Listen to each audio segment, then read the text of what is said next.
Bonjour à tous et bienvenue dans cette nouvelle édition de 24 heures Sénat, la séance. Et l'actualité du Sénat à 16h30, c'est l'audition du ministre de l'Agriculture, Stéphane Le Foll. Il est entendu en ce moment même par les sénateurs sur sa loi de modernisation de l'agriculture. Il leur a dévoilé les objectifs de cette loi. On l'écoute au micro de Cécile Sixou.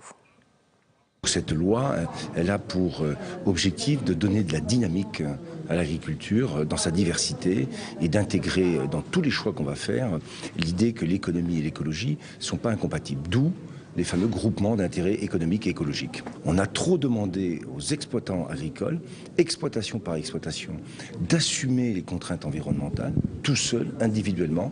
Et les groupements d'intérêt économique et écologique, c'est au contraire la manière de dire, mais attendez, il y a des manières de s'organiser qui peuvent être très efficaces en termes économiques et très efficaces en termes écologiques. Et sachez que cette audition sera retransmise dans son intégralité demain matin sur Public Sénat à partir de 10h30. Autre temps fort de l'actualité au Sénat, c'est la présentation ce matin en commission des affaires étrangères d'un rapport sur la Russie. Écoutez ce qu'en dit son président, le sénateur socialiste des Landes, Jean-Louis Carrère. Il appelle la Russie à plus de dialogue et d'échange avec l'Occident. Ils ont besoin de nous pour se mettre à niveau en matière d'armement. Ils ont besoin de notre aide en matière technologique. Ils nous le disent clairement.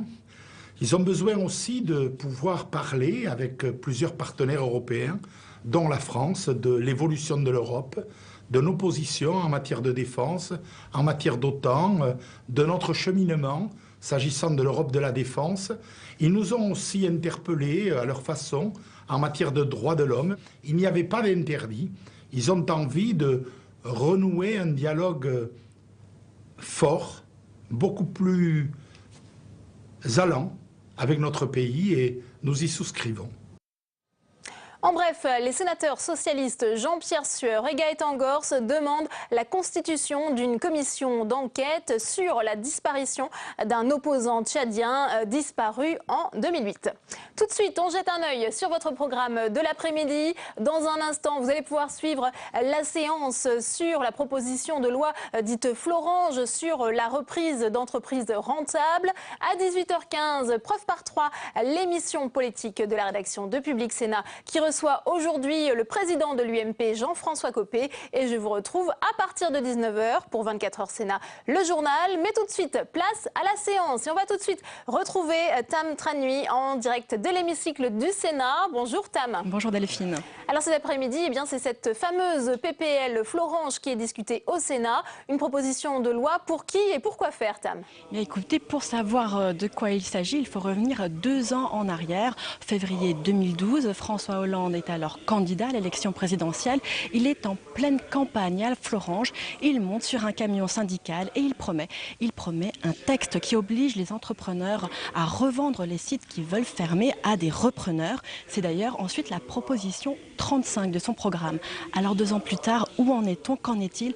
La proposition de loi ne correspond pas tout à fait à la promesse de campagne. Elle ne s'adresse qu'aux groupes de plus de 1000 salariés. Elle écarte donc de son champ d'application les PME et ces groupes, elle les oblige à chercher un repreneur pendant 3 mois sous peine de pénalité. Il y a également un deuxième volet dans cette proposition de loi qui lui concerne l'actionnariat de long terme.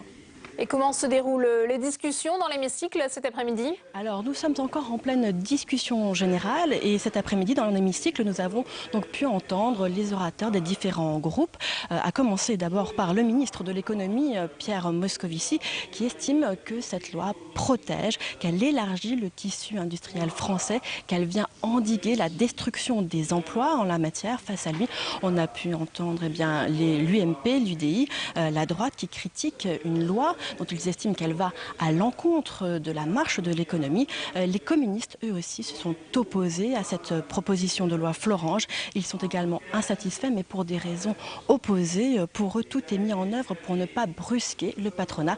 Ils ont déjà annoncé leur abstention sur ce texte. Merci beaucoup Tam. Alors sans plus tarder, direction l'hémicycle pour suivre cette séance et on se retrouve à partir de 19h. L'ordre du jour appelle la discussion de la proposition de loi adoptée par l'Assemblée nationale après engagement de la procédure accélérée visant à reconquérir l'économie réelle. Mais auparavant, M. Requier a demandé un rappel au règlement. Sur un vote. Merci, Monsieur le Président. Monsieur le Président, vendredi, durant la discussion des articles du projet de loi pour l'accès au logement et l'urbanisme rénové, deux amendements identiques de nos collègues Sueur et Gourault relatifs à la commune de Chambord et à la gestion du domaine national de Chambord ont été présentés en séance, avant de donner lieu à un scrutin public et d'être repoussés par une très large majorité de sénateurs. Sur ce scrutin numéro 132, le président Mézard et moi-même souhaitons rectifier notre vote car nous voulions voter contre ces deux amendements. Aussi, je vous serais reconnaissant de faire procéder à une rectification de nos votes auprès de la division des scrutins. Je vous en remercie. Merci, mon cher collègue. Acte est donc donné de votre mise au point. Bien sûr, elle sera publiée au journal officiel et figurera dans l'analyse politique du scrutin. Merci. Dans la discussion générale, la parole est à Monsieur Pierre Moscovici, ministre de l'Économie et des Finances. Vous avez la parole, Monsieur le ministre.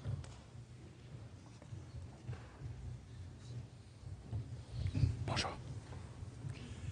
Monsieur le Président, Madame la Présidente de la Commission des Affaires sociales, Madame la rapporteure, Messieurs les rapporteurs pour avis, Mesdames et Messieurs les sénateurs, depuis le début de ce quinquennat, en 2012, le cap de la majorité présidentielle est unique et il est clair, c'est l'emploi.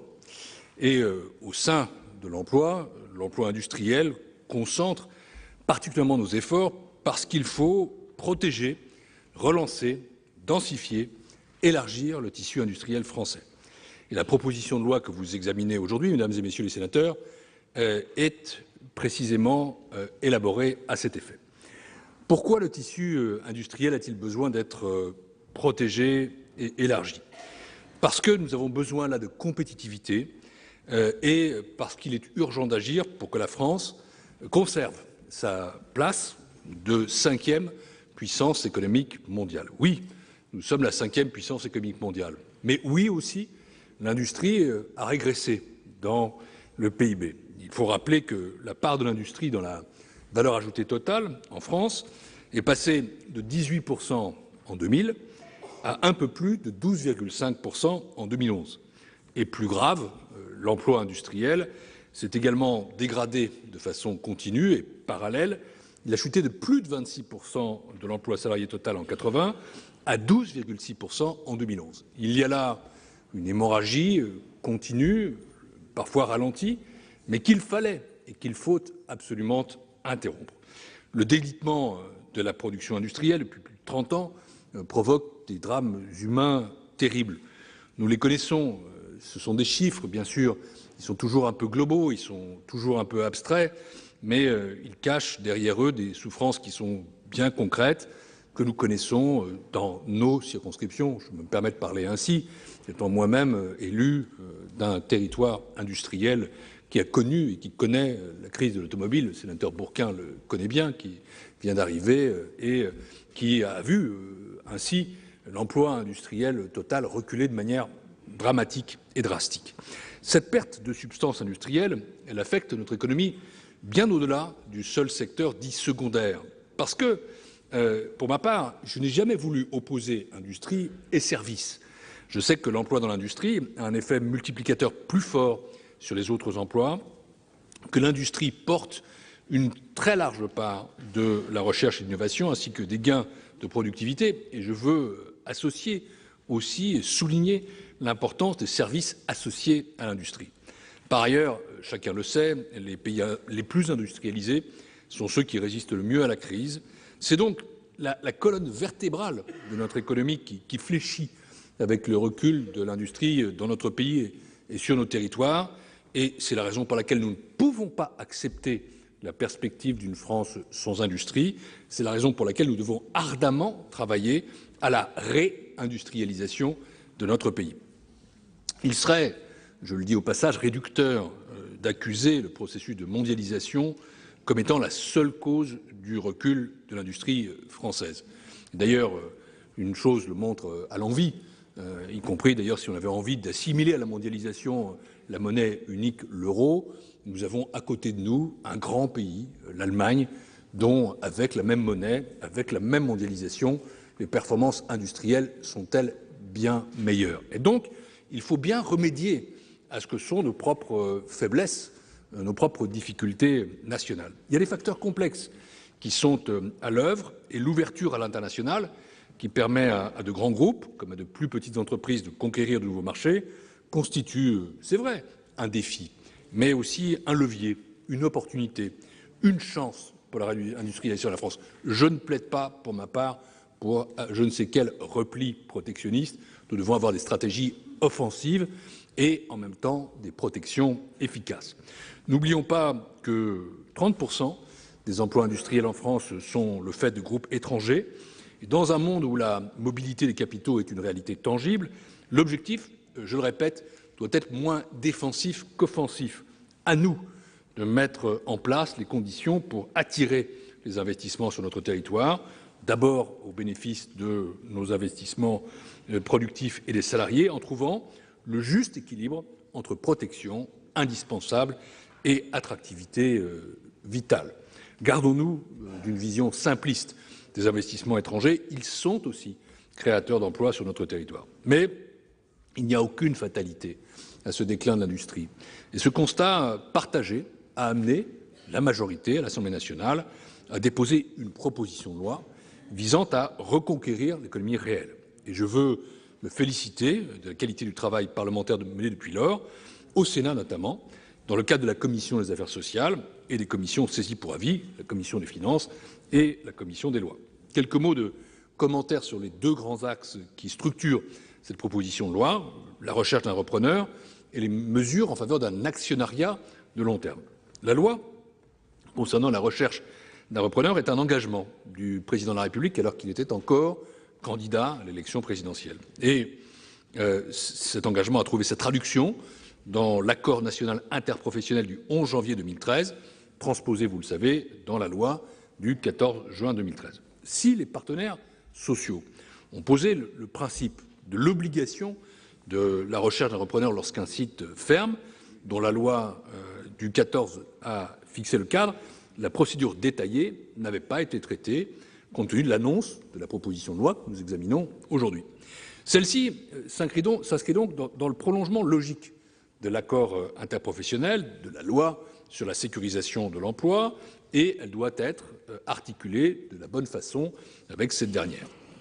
Nous comprenons tous ici, sur tous les bancs, le mouvement rapide de l'économie, le besoin pour les entreprises de s'adapter, de se réorganiser, d'être agiles.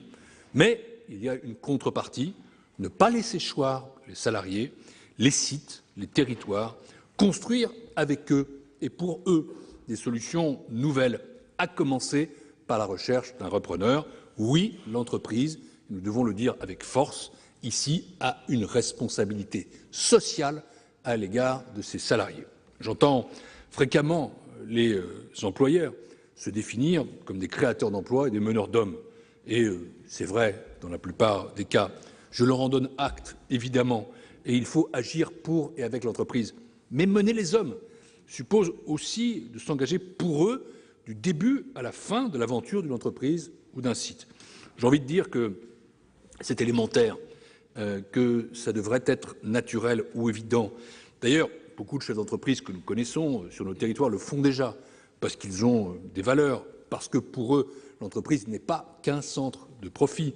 C'est tout à fait l'esprit de la loi. Une loi non pas pour ajouter des contraintes nouvelles, supplémentaires, mais pour décrire en quelque sorte la normalité d'une vie économique et sociale mature, dans laquelle il est légitime que les entreprises puissent se réorganiser, mais aussi dans laquelle il est tout aussi légitime, et ça doit être concomitant, qu'elles acceptent pleinement leurs responsabilités à l'égard des hommes et des femmes qui travaillent chez eux ou chez elles. Le but donc de cette proposition n'est pas la coercition ou une quelconque échappée punitive contre l'entreprise. Le but, c'est la généralisation de bonnes pratiques. C'est ainsi que je veux qualifier cette obligation faite à l'employeur de rechercher un repreneur dans l'éventualité d'une fermeture d'établissement. Et pour ce faire, vous le savez, la loi, le projet de loi, la proposition de loi décrit les moyens à employer. Rien que le bon sens économique, en vérité, ne commande déjà et qu'une relation intelligente entre partenaires sociaux ne devance. Cette loi n'est pas une loi de contrôle, C'est une loi de vertu dont l'effet est nul si l'on est soi-même capable de construire une relation intelligente avec les partenaires sociaux, de tenter de trouver des solutions alternatives au licenciement. Mais à l'inverse, car l'effet n'est pas toujours nul, si un employeur, et il arrive que cela se produise, se comporte de façon, disons, indélicate, alors la loi sera une contrainte pour l'entreprise et une protection pour les salariés. Que chacun, encore une fois, assume ses responsabilités, c'est bien l'esprit de ce texte. Je le dis avec franchise, avec bienveillance bien sûr, si cette nouvelle obligation est traitée de manière sincère et réelle, alors chacun peut en sortir gagnant. Et l'idée, c'est bien d'inciter à des comportements qui soient mutuellement vertueux. Mais je veux insister sur un autre aspect qui me paraît essentiel.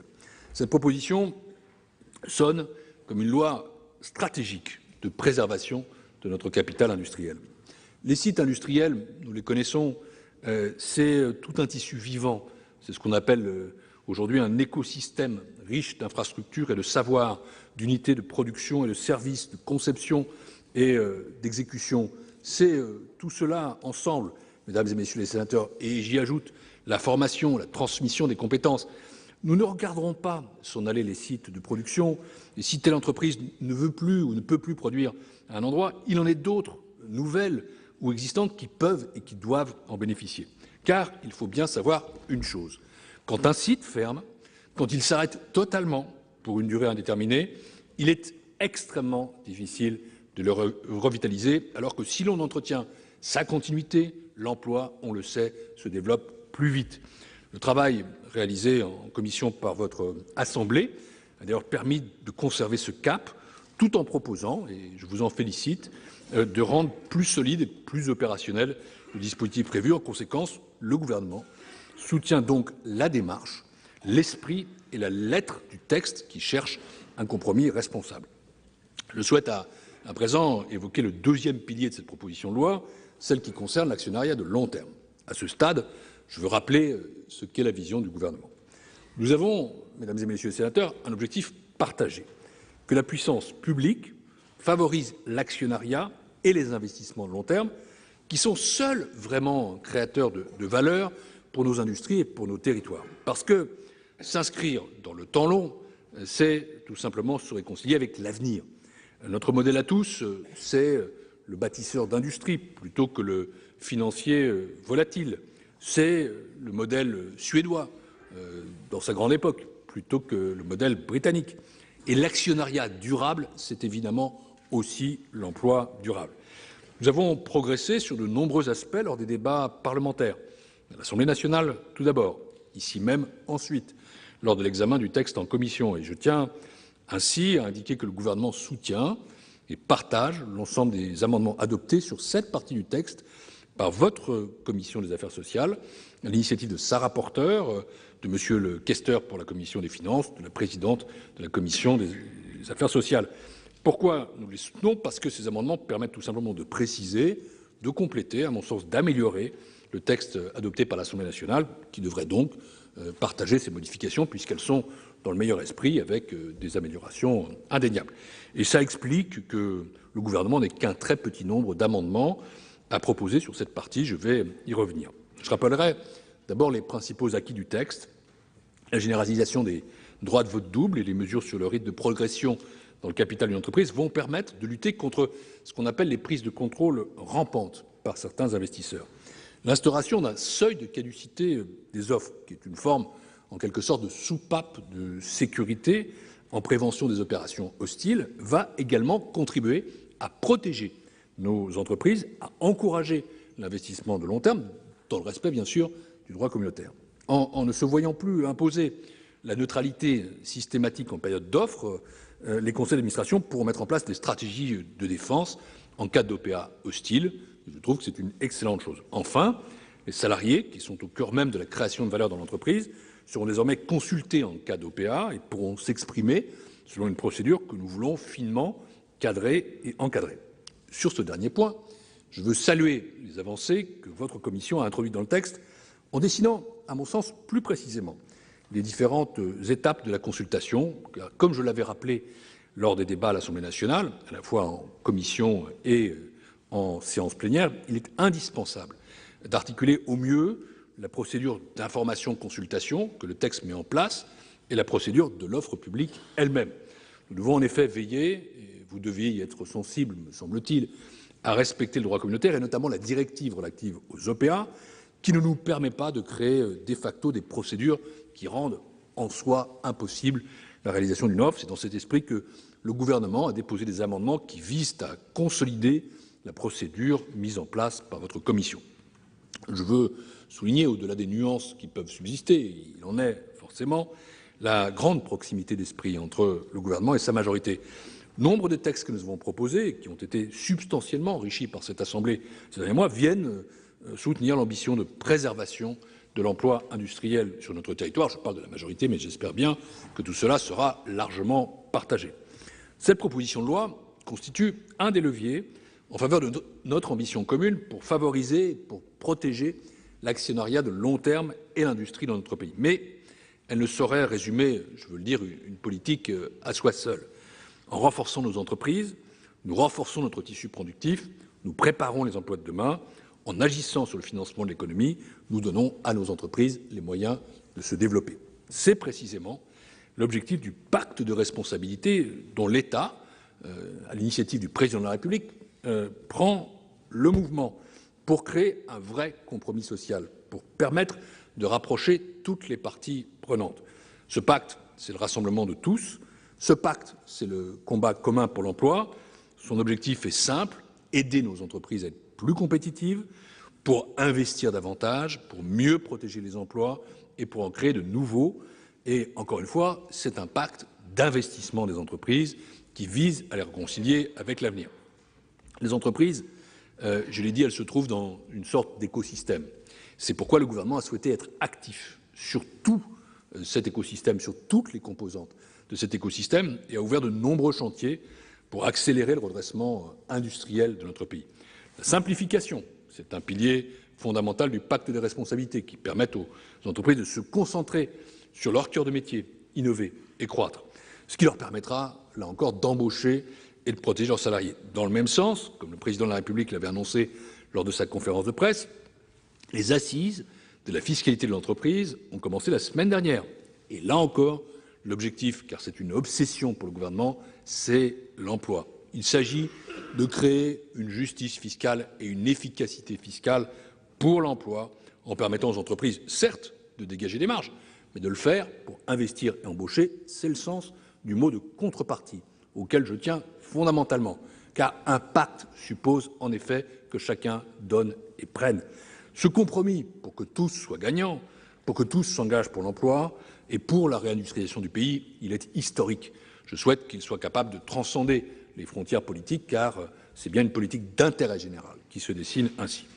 En menant cette politique de compétitivité, tout le gouvernement est mobilisé afin que notre tissu industriel retrouve sa vitalité, sa richesse, son ambition, afin que les entreprises se fassent davantage confiance, se sentent accompagnées et se projettent dans l'avenir en investissant, en innovant, en embauchant. C'est encore une fois l'esprit du pacte pour la compétitivité, la croissance et l'emploi et de sa mesure la plus connue, le crédit d'impôt compétitivité emploi. La sanctuarisation du crédit impôt recherche va aussi permettre de favoriser l'innovation et donc les emplois de demain. Je pense aussi à la structuration des filières industrielles dont notre collègue Arnaud Montebourg a fait sa priorité. L'hydrogène, l'aluminium, la silver economy, autant d'exemples prometteurs de filières à structurer, à renforcer. Je pense à l'effort d'organisation des filières à l'export mené par Nicole Bricq pour que nos entreprises, nos grands groupes, nos PME partent ensemble à la recherche de nouveaux marchés à l'international. Je pense aussi à la réorientation de l'épargne que je mène pour faciliter le financement de l'économie réelle et aider en particulier les PME, les TPE, les start-up porteuses d'idées novatrices et créatrices d'emplois. Je pense à toutes les autres mesures de simplification, de modernisation, de déconcentration qui seront prises et effectives très rapidement au cours du prochain trimestre pour répondre tout simplement et très rapidement aux problèmes de l'emploi et du tissu industriel français. La réussite de cette politique, mesdames et messieurs les sénateurs, elle implique que les pouvoirs publics soient pleinement engagés, non seulement pour créer les conditions de succès de nos entreprises, mais aussi sur le terrain, aux côtés des entreprises elles-mêmes. C'est bien l'ambition la volonté du gouvernement que de se donner les moyens d'agir à travers une palette renouvelée d'outils. Le premier, c'est la BPI France, qui va fêter son premier anniversaire la semaine prochaine, que vous avez contribué à créer lors du débat parlementaire qui s'est déroulé ici et qui a permis un large rassemblement autour de cette banque, qui est la banque des territoires, qui est la banque des PME, qui est la banque des ETI, qui est la banque de l'économie sociale. Monsieur le ministre Benoît Hamon, nous disposons avec elle d'un levier pour que les prises de participation publiques puissent aussi contribuer à stabiliser l'actionnariat, à protéger nos intérêts stratégiques sur un horizon de détention à long et moyen terme, car encore une fois, c'est de l'avenir dont il s'agit. Puisque l'économie et l'industrie française font partie d'un écosystème, il faut donc une combinaison d'approches. Les unes sont macroéconomiques, j'en ai peu parlé. Les autres sont financières, je viens d'en dire quelques mots. Les troisièmes sont microéconomiques. Tout ça pour appréhender toutes les dimensions du défi de l'emploi industriel. Et donc, c'est le sens du texte que vous examinez. C'est un texte qui est offensif et pragmatique, qui s'inscrit dans une stratégie de lutte pour l'emploi, pour le renforcement de la démocratie dans l'entreprise, pour la protection des intérêts stratégiques français. C'est un texte qui est protecteur pour les salariés, qui est favorable au développement des entreprises, qui les incite à innover, à embaucher. Je pense que c'est un bon texte, nonobstant les quelques remarques que j'ai pu faire et les amendements que nous aurons à proposer. Vous savez, mesdames et messieurs les sénateurs, vous l'éprouvez sur votre territoire, votre présence nombreuse témoigne de l'intérêt que vous manifestez pour ce texte. La crise économique a conduit, depuis 2008, à une prise de conscience généralisée de la nécessité de transformer durablement notre système économique pour permettre que l'industrie en France non seulement soit préservée, mais relève la tête et reprenne du poil de la bête. Ce texte s'inscrit dans cette logique avec comme finalité, encore une fois, l'investissement, la protection des salariés, l'embauche.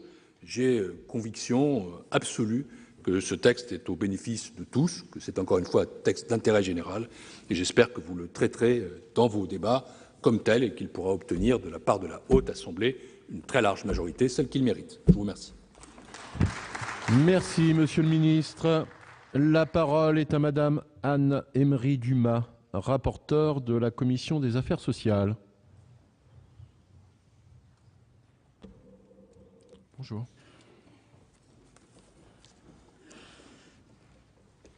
Monsieur le Président, Monsieur le Ministre, Madame la Présidente, Messieurs les rapporteurs pour avis, mes chers collègues, la Commission des Affaires sociales soumet à l'examen du Sénat le texte qu'elle a adopté le 29 janvier dernier. Déposé par le groupe socialiste, le groupe écologiste et le groupe radical républicain démocrate et progressiste de l'Assemblée nationale, la proposition de loi visant à reconquérir l'économie réelle vient parachever une longue réflexion des groupes de la majorité parlementaire qui a débuté en février 2012 avec la proposition de loi tendant à garantir la poursuite de l'activité des établissements viables. Certains ont pu s'interroger, parfois non sans humour, sur l'intitulé même de cette proposition de loi. Je leur répondrai simplement que reconquérir l'économie réelle ne signifie rien d'autre que lutter contre la financiarisation de l'économie, refuser la fatalité des fermetures abusives de sites rentables et favoriser, à chaque fois que cela est possible, leur reprise pour préserver l'activité économique et l'emploi sur nos territoires. Reconquérir l'économie, c'est aussi s'opposer aux stratégies court-termistes à l'origine de prises de risques excessifs et renforcer la stratégie à long terme de nos entreprises en les préservant des opérations financières prédatrices. Cet objectif, j'en suis sûre, nous le partageons toutes et tous sur ces bancs, quelles que soient nos orientations politiques. Car si la proposition de loi répond en effet à un engagement du candidat Hollande, elle ne me paraît pas en opposition avec la volonté affirmée par son prédécesseur dans son premier discours de Toulon, quand il indiquait que l'idée de la toute-puissance du marché, qui ne devait être contrariée par aucune règle, par aucune intervention politique, était une idée folle. Comme vous le savez, le texte dont nous allons débattre comporte deux grands volets. Le premier est consacré à la reprise d'entreprise, et plus particulièrement à la recherche d'un repreneur, pour les entreprises employant plus de 1000 salariés qui envisagent de fermer un site rentable. C'est ce dispositif qui a justifié la compétence de fond de notre commission, car il découle directement de l'accord national interprofessionnel du 11 janvier 2013 et de la loi de sécurisation de l'emploi que nous avons examinée en mars dernier. L'essentiel de ce premier volet vise à associer étroitement employeurs, salariés et pouvoirs publics pour organiser un dialogue social permanent sur le devenir de l'établissement avant et pendant toute la phase de recherche d'un repreneur. Le second volet est dédié aux mesures en faveur de l'actionnariat de long terme. Il comporte essentiellement des mesures pour renforcer la législation sur les offres publiques d'acquisition. La création d'une procédure d'information et de consultation du comité d'entreprise en cas d'OPA constitue une mesure importante qui a conforté la légitimité de notre commission à traiter de ce texte. Ceci dit, compte tenu de la diversité et de la technicité des autres sujets abordés dans le texte, 3 commissions se sont saisies pour avis. Je profite d'ailleurs de cette occasion pour saluer le travail de nos collègues rapporteurs pour avis, Jean-Marc Todeschini pour la commission des finances, Félix Desplan pour la commission des lois et Martial Bourquin de la commission des affaires économiques. Je ne souhaite pas, à ce stade, entrer plus en détail dans la présentation des différents articles, mais je voudrais vous présenter les principales modifications apportées au texte en commission. Nous avons veillé à conserver les grands équilibres du texte élaboré par les députés, sous la houlette du président Brottes et de la rapporteure Clotilde Walter, tout en sécurisant juridiquement certains dispositifs, notamment au regard des normes constitutionnelles, et en rendant d'autres plus opérationnels. L'essentiel de nos débats a naturellement porté sur l'article 1er. Afin d'éclairer la notion de site rentable, les entreprises soumises à une procédure de conciliation ou de sauvegarde ne seront pas concernées par cet article. Désormais, ce seront donc toutes les entreprises visées à l'article 6 du Code de commerce, au livre 6 du Code de commerce, qui seront exclues du dispositif, et non plus seulement celles qui sont en redressement ou en liquidation judiciaire.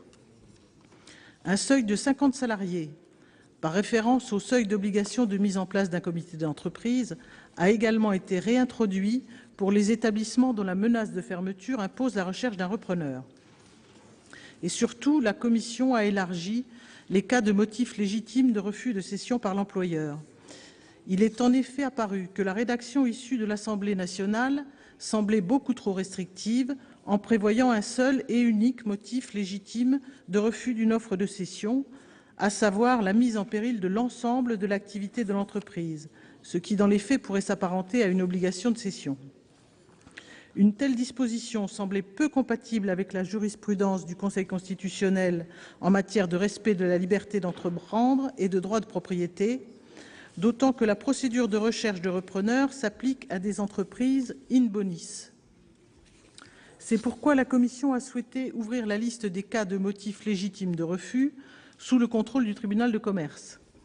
Ainsi, l'employeur pourra désormais se fonder sur la mise en péril d'une partie de l'activité de son entreprise pour refuser une offre sérieuse de reprise ou décliner une offre présentée à un prix manifestement sous-évalué. La Commission a également relevé de 15 jours à 1 mois le délai fixé au tribunal de commerce pour statuer sur le respect des obligations de recherche d'un repreneur et éventuellement le sanctionner. Elle a également supprimé l'obligation faite à la Direccte de suspendre sa décision d'homologation du plan de sauvegarde de l'emploi, car cette procédure est en droit totalement indépendante de celle menée devant le tribunal de commerce. La Commission a enfin prévu une application des nouvelles règles pour tous les plans de sauvegarde de l'emploi engagés à compter du 1er juillet prochain. Nous n'avons pas souhaité modifier le contenu de l'article 3, qui vise à renforcer l'information des salariés sur la possibilité de reprendre leur entreprise en redressement judiciaire, et la Commission n'a pas rétabli l'article 4, qui prévoyait d'abaisser le seuil de déclenchement d'une offre publique d'acquisition, OPA, de 30 à 25% du capital ou des droits de vote, compte tenu des nombreuses objections qui étaient faites à cette mesure. À l'article 4 bis, sur la proposition de notre collègue Jean-Marc Todeschini, elle a tempéré les conséquences de la caducité d'une offre publique d'acquisition pour les actionnaires qui détiennent moins de 30% du capital ou des droits de vote. À travers le nouvel article 4 ter A, elle a également pris en compte la situation des actionnaires qui bénéficient de la clause transitoire instaurée par la loi de régulation bancaire et financière du 22 octobre 2010, également appelée clause de grand-père. Toujours sur proposition du rapporteur pour avis de la commission des finances, elle a aménagé la clause transitoire relative à l'abaissement du seuil de 2 à 1% du mécanisme dit de l'excès de vitesse prévu à l'article 4 ter. Elle a instauré à l'article 5 une clause de rendez-vous périodique pour les assemblées générales des sociétés cotées qui ont refusé de mettre en place des droits de vote double, afin qu'elles abordent cette question au moins une fois tous les 2 ans. À l'article 6, la Commission a obligé le tribunal de grande instance, saisi par le comité d'une entreprise faisant l'objet d'une OPA, à demander des conclusions écrites de l'autorité des marchés financiers.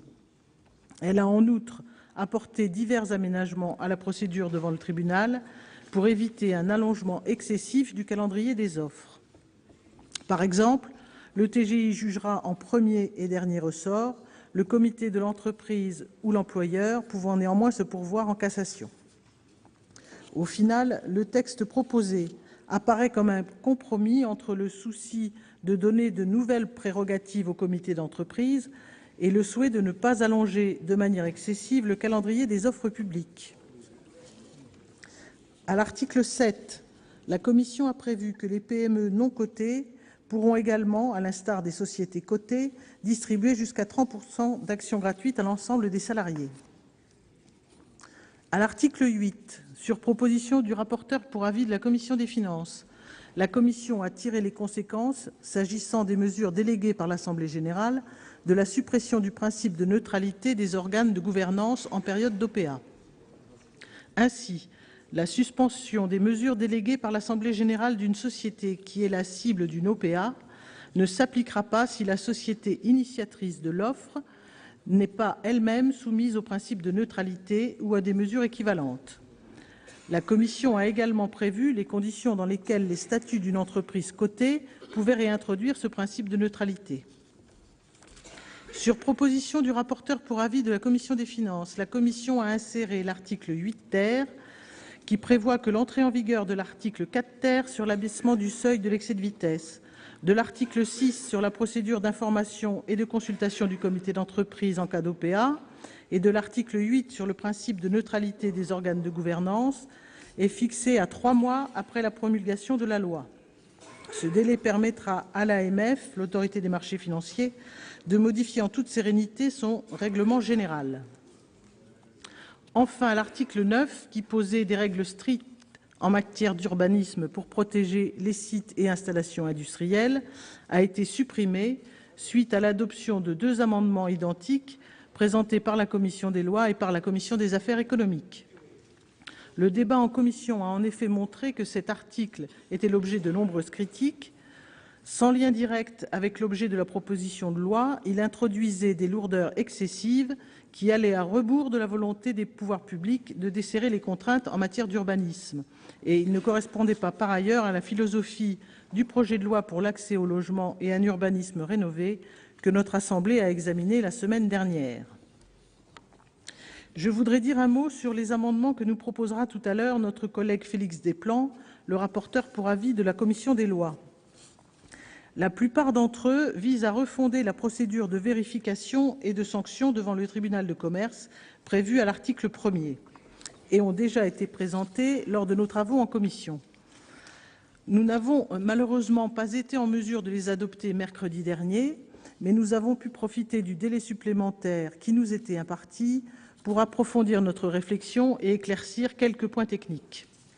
Le résultat final nous semble satisfaisant, puisque, au-delà d'évidentes améliorations rédactionnelles, les amendements de la commission des lois sécurisent la procédure devant le tribunal de commerce en renforçant notamment les droits de la défense et le principe de l'égalité des peines. C'est pourquoi notre commission leur a donné un avis favorable. Je voudrais, avant de conclure, dissiper quelques malentendus et critiques que j'estime infondés. Tout d'abord, je ne considère pas que ce texte soit incompatible avec le pacte de responsabilité que vient de présenter le Président de la République. Car, je le répète, L'article 1 ne poursuit qu'un seul but, sanctionner les fermetures manifestement abusives de sites rentables.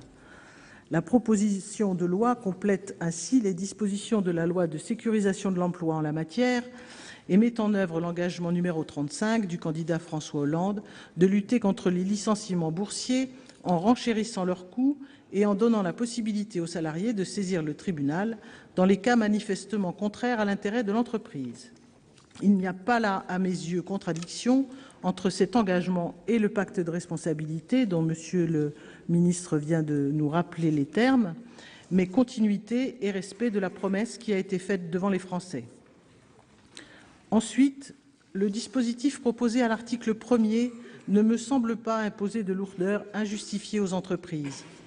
Il permettra de sanctionner sévèrement les abus, mais avec discernement, sous le contrôle d'un juge impartial, sans créer de contraintes inutiles pour les autres entreprises. Je rappelle que seules sont concernées les entreprises qui emploient plus de 1000 salariés et que dans l'immense majorité des cas, les employeurs cherchent à céder leurs sites plutôt que de les fermer et les laisser à l'abandon. La sanction ne devrait concerner peut-être qu'un petit nombre de cas par an, même s'il est difficile de faire des estimations en la matière. L'objectif de ce texte est précisément de lutter contre ces quelques cas de fermeture abusive qui, si elles sont peu nombreuses, n'en sont pas moins lourdes de conséquences sur l'emploi et sur le devenir économique de nos territoires et de nos bassins d'emploi. Face à ces situations inadmissibles, les responsables politiques ont le devoir de refuser le fatalisme en matière économique. Par ailleurs, certains craignent que la sanction prévue ne soit pas suffisamment dissuasive lorsqu'il s'agit de fermetures d'établissements qui dépendent de grandes multinationales.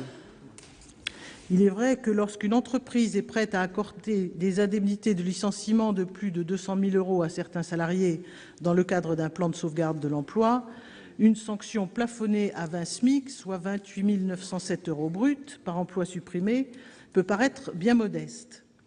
Mais il n'est pas possible de relever ce plafond sans remettre frontalement en cause le droit de propriété et la liberté d'entreprendre.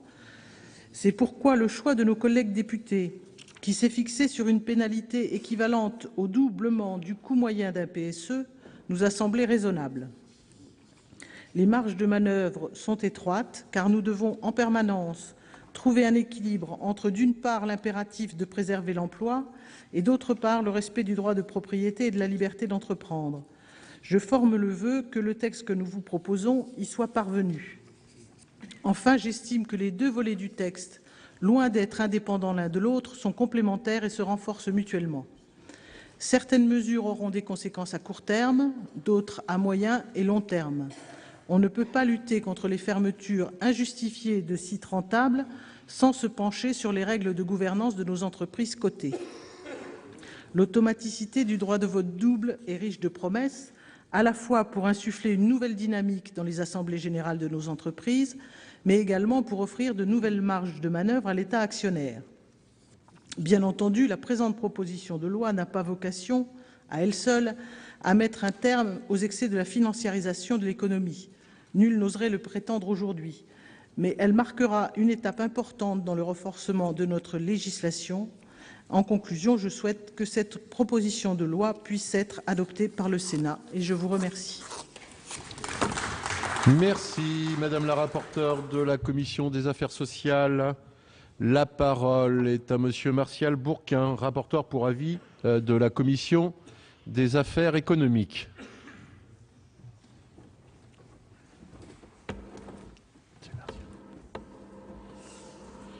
Monsieur le Président, Messieurs les ministres, mes chers collègues, la Commission des affaires économiques s'est saisie pour avis de l'ensemble des dispositions de la proposition de loi visant à reconquérir l'économie réelle.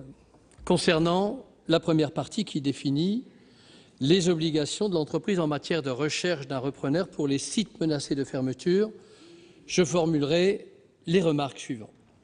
Tout d'abord, l'association étroite des salariés à la procédure de recherche d'un repreneur va dans le bon sens. Car une entreprise, ce n'est pas simplement la chose de ses actionnaires.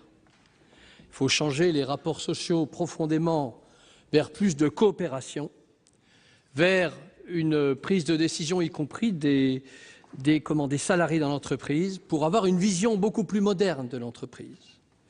Orienter la gouvernance vers une implication plus forte des salariés dans les décisions stratégiques des entreprises est une tendance de fond que nous devons développer à travers l'examen de chaque texte relatif à l'entreprise.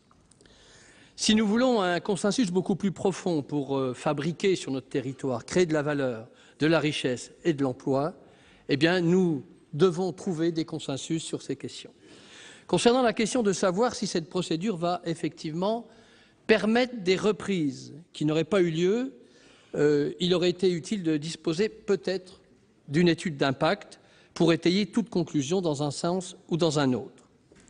Je remarquerai simplement qu'une entreprise qui possède un site de production viable, qui cherche généralement à le vendre sans que la loi l'y oblige, elle ne le fait pas lorsque cette cession risque de conduire à la détérioration de sa position concurrentielle, ce qui est le cas en particulier dans des marchés à surcapacité. Je pense notamment à l'acier en ce moment, je pense à l'automobile.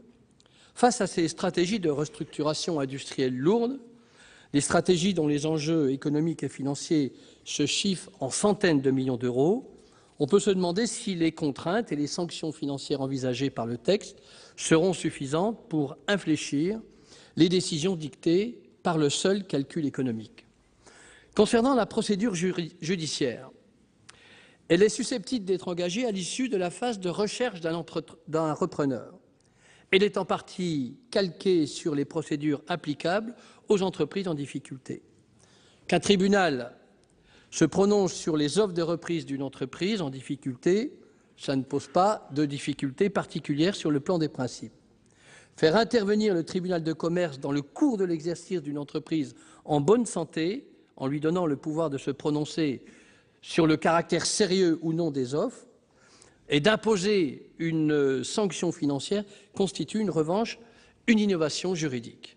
Certes, le tribunal de commerce n'obligera pas à céder les sites, ce qui serait manifestement anticonstitutionnel, mais on sait que la jurisprudence du Conseil constitutionnel en matière de liberté d'entreprise et de gestion forme un cadre assez strict par rapport auquel le législateur dispose de marges de manœuvre limitées. J'en viens maintenant rapidement à la deuxième partie du texte. Il vise à mettre en place des règles tendant à éviter les pratiques actionnariales opportunistes, voire prédatrices. Et pour cela, il crée les conditions favorables à la formation de blocs actionnariaux stables, en privilégiant les actionnaires, accompagnant dans la durée le projet économique de l'entreprise. Évidemment, un projet vertueux. Il contient pour cela de nombreuses modifications du droit des offres publiques d'acquisition. La mesure la plus structurante pour l'organisation du tissu productif national est la généralisation de la règle du vote double pour les actionnaires stables. L'article 5 de la proposition de loi inverse le principe de l'attribution des droits de vote double en prévoyant que les droits de vote double sont désormais de droit, sauf clause contraire des statuts ou opposition d'une assemblée générale extraordinaire. Je dois vous dire que c'est une mesure demandée de longue date par plusieurs grands groupes industriels. Cette proposition a notamment été portée par Jean-Louis Beffa et par Louis Gallois. C'est à mon sens une très bonne mesure qui peut permettre de garder sous contrôle national des groupes d'intérêt stratégique. Mais il y a un autre avantage que je voudrais signaler, et un avantage considérable, et qui est pourtant peut-être passé inaperçu dans cette loi. C'est celui que pourrait retirer l'État actionnaire de cette disposition. Concrètement, l'État, qui est un actionnaire stable dans plusieurs grandes entreprises, va bénéficier quasi systématiquement de vote double, ce qui va lui permettre de garder un niveau de contrôle identique sur ses sociétés, tout en utilisant une quantité beaucoup plus faible de capital. Ne soyons pas des fétichistes de la détention du capital en soi. Ce qui compte pour un actionnaire stratégique comme l'État, c'est le pouvoir de contrôle et d'orientation sur la quantité de capital détenu. Imaginez donc la formidable opportunité qui s'ouvre pour l'État stratège, en ces termes de rareté des ressources de finances publiques. Potentiellement, en optisant ces participations sans rien perdre en pouvoir de contrôle de l'État.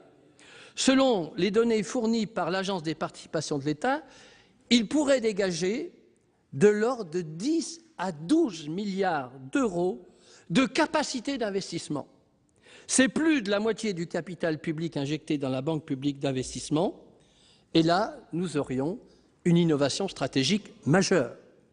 10 à 12 milliards de capacité d'investissement, par exemple, quand M. le ministre de l'Économie et des Finances agit avec le gouvernement pour faire en sorte que la banque de PSA reste en fonctionnement, il a fallu avancer 7 milliards de possibilités de financement. Là, nous en avons 10 à 12 milliards. Peut-être faut-il réfléchir pour que... On a eu une discussion très longue en commission de l'économie pour utiliser beaucoup plus ces votes doubles et faire en sorte, surtout, que cette capacité d'investissement soit mise au service de la réindustrialisation du pays.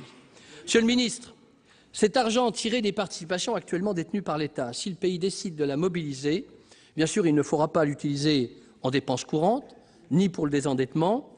Il faut l'investir dans le soutien au redressement productif, en investissant de manière plus massive dans les PME, dans les ETI, voire même, si la situation l'exige, dans certaines grandes entreprises françaises, comme vous l'avez fait il y a peu de temps.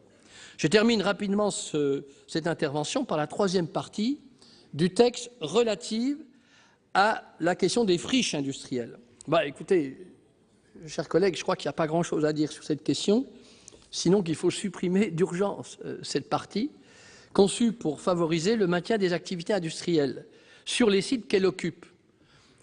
Ne faisons pas, et je crois que l'intervention de ma collègue au début était assez précise, faisons attention entre les capacités industrielles et les friches industrielles.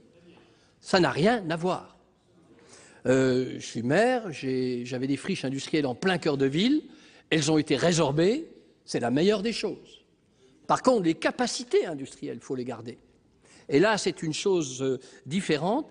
Et là, le texte introduit à l'Assemblée par voie d'amendement prend complètement à rebours le texte Allure. Au moment où on donne la possibilité aux élus, aux collectivités locales et territoriales de maîtriser le sol, d'avoir des politiques de restructuration des friches industrielles vers du logement et dans d'autres domaines de capacité productive, faisons en sorte de ne pas aller à rebours du texte Allure. Voilà donc, sur ma proposition, la Commission a donc adopté un amendement de suppression de l'article 9, qui a été repris ensuite par la Commission des affaires sociales, et je m'en réjouis. Au total, malgré quelques questions sur le risque juridique de certaines dispositions du titre premier, je pense que nous avons un bon texte. Et je voudrais dire, pour terminer mon intervention, qu'en ces temps de difficultés économiques et de crise économique, la pire des choses, face à la désindustrialisation, serait de ne rien faire. La pire des choses, ce serait de se laisser gagner par le fatalisme. Il faut un volontarisme industriel. La création de richesses est le préalable à toute distribution de richesses. Et il faut redevenir une France industrielle. Je pense qu'avec ce texte, tout le travail que fait le Conseil national de l'industrie, la volonté de drainer l'argent de l'épargne pour réinvestir dans l'industrie, nous sommes devant une volonté politique majeure du gouvernement pour essayer de gagner cette politique de la réindustrialisation de la France. Cette politique de réindustrialisation est le préalable à gagner la politique de l'emploi.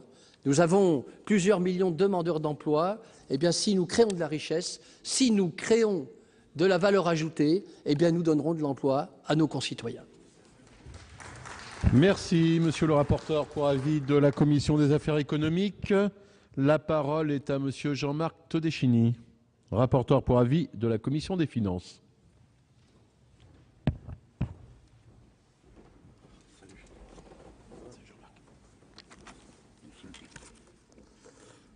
Monsieur le Président, Monsieur le Ministre, Messieurs les ministres, excusez-moi, Madame la Présidente, Madame la rapporteure, Messieurs les rapporteurs pour avis, mes chers collègues. Comme vous pouvez l'imaginer, un sénateur mosellan aborde la PPL dite Florange avec une certaine attention. Je souhaite tout d'abord profiter de cette tribune pour vous dire que le site ArcelorMittal de Florange produit encore aujourd'hui l'un des meilleurs aciers au monde pour les automobiles. L'usine de Florange n'a pas fermé ses portes, comme la France entière pourrait le croire, suite à la fermeture des hauts fourneaux. 2000 salariés travaillent sur le site. Ils étaient un peu plus de 2600 avant la fermeture des hauts fourneaux. L'accord conclu entre le gouvernement de Jean-Marc Ayrault et le groupe Mittal, au-delà des investissements, pour beaucoup déjà réalisés depuis, a permis d'éviter tout licenciement. Et les 600 personnes concernées par la fermeture de ces hauts fourneaux sont à présent, à quelques unités près, reclassées sur le site même.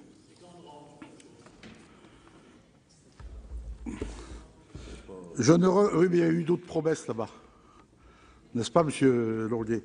Je ne referai pas l'historique du texte que nous examinons aujourd'hui, retracé par les précédents orateurs, mais il va de soi que cet engagement du Président de la République se doit d'être tenu, même si nous nous sommes éloignés quelque peu de la PPL initiale.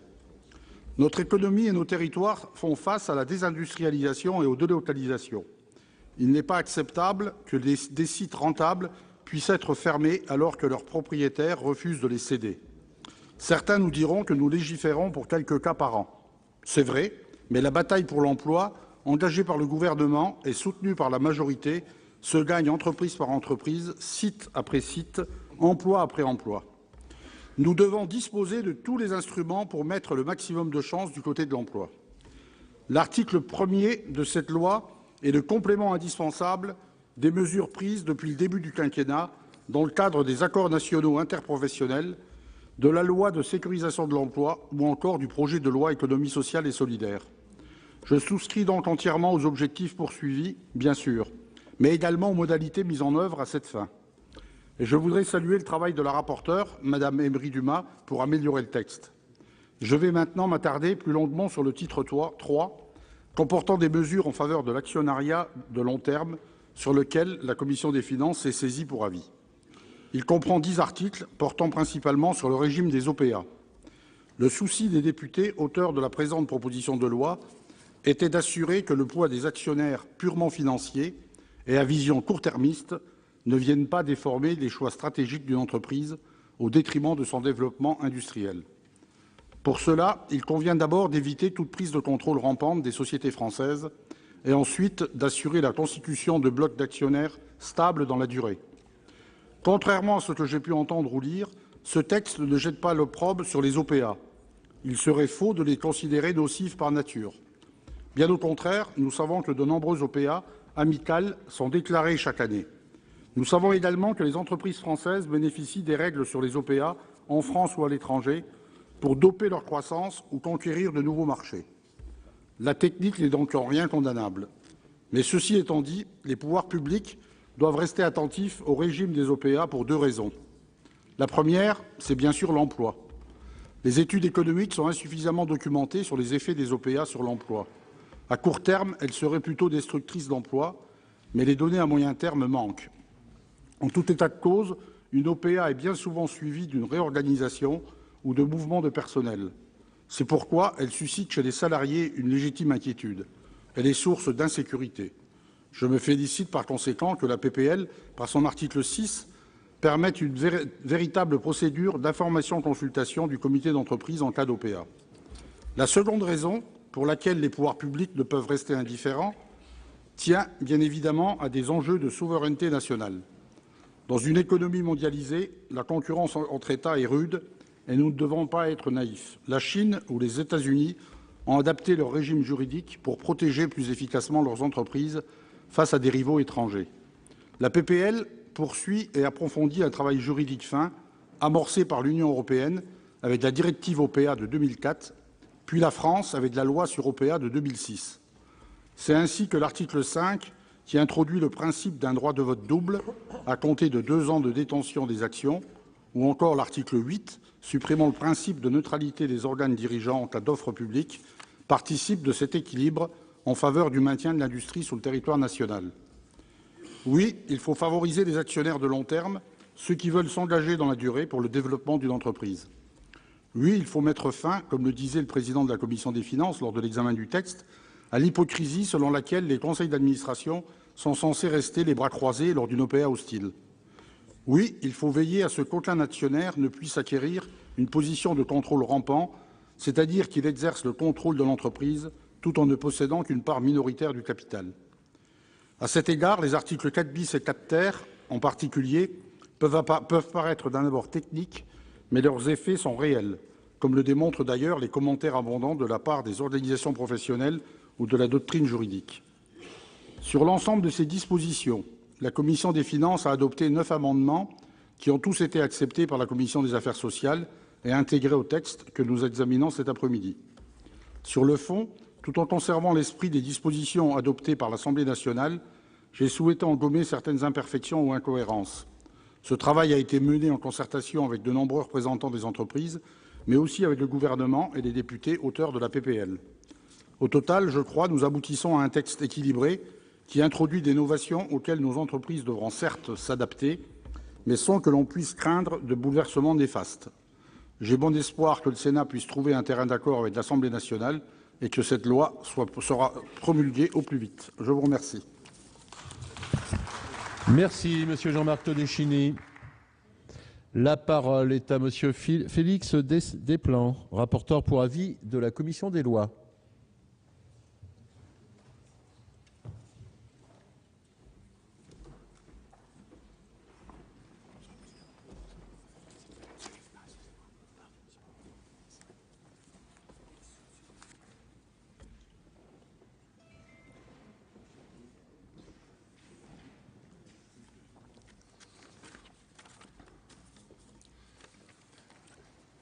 Monsieur le Président, Messieurs les ministres, Madame la Présidente de la Commission des affaires sociales, Madame la Présidente,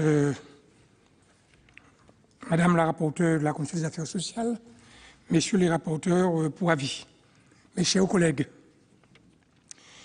il me revient de clore les interventions des rapporteurs pour avis sur cette proposition de loi visant à reconquérir l'économie réelle.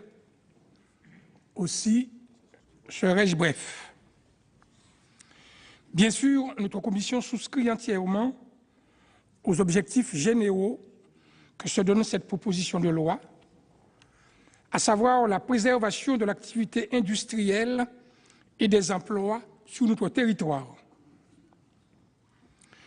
Plus spécialement, notre commission s'est saisie pour avis des articles 1, 3, 5, 7, 8 et 9 au titre de ses compétences en matière d'organisation et de procédure juridictionnelle, de droit des sociétés et de droit des collectivités territoriales. Je commencerai par la fin pour me réjouir que la Commission des affaires sociales ait accepté sur notre proposition la suppression de l'article 9.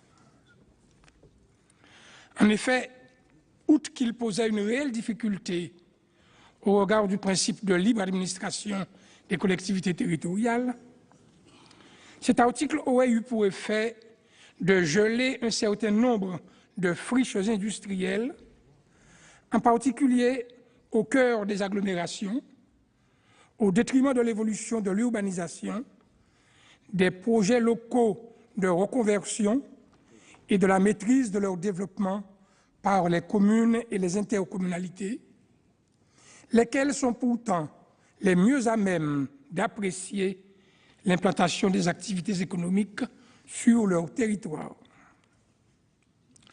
Au demeurant, on ne décrète pas la reconquête de l'économie industrielle par des documents d'urbanisme. L'intention était certes louable, puisqu'il s'agissait de préserver du foncier pour permettre le maintien d'activités industrielles, mais les moyens envisagés étaient manifestement inadaptés. S'agissant des articles relatifs aux offres publiques d'acquisition, sur lesquels notre collègue Jean-Marc Todeschini a beaucoup travaillé au nom de la Commission des finances, la Commission des lois a examiné plus attentivement les articles 5, 7 et 8 qui relèvent du droit des sociétés. Je mentirais en disant que cette disposition nous convenait pleinement.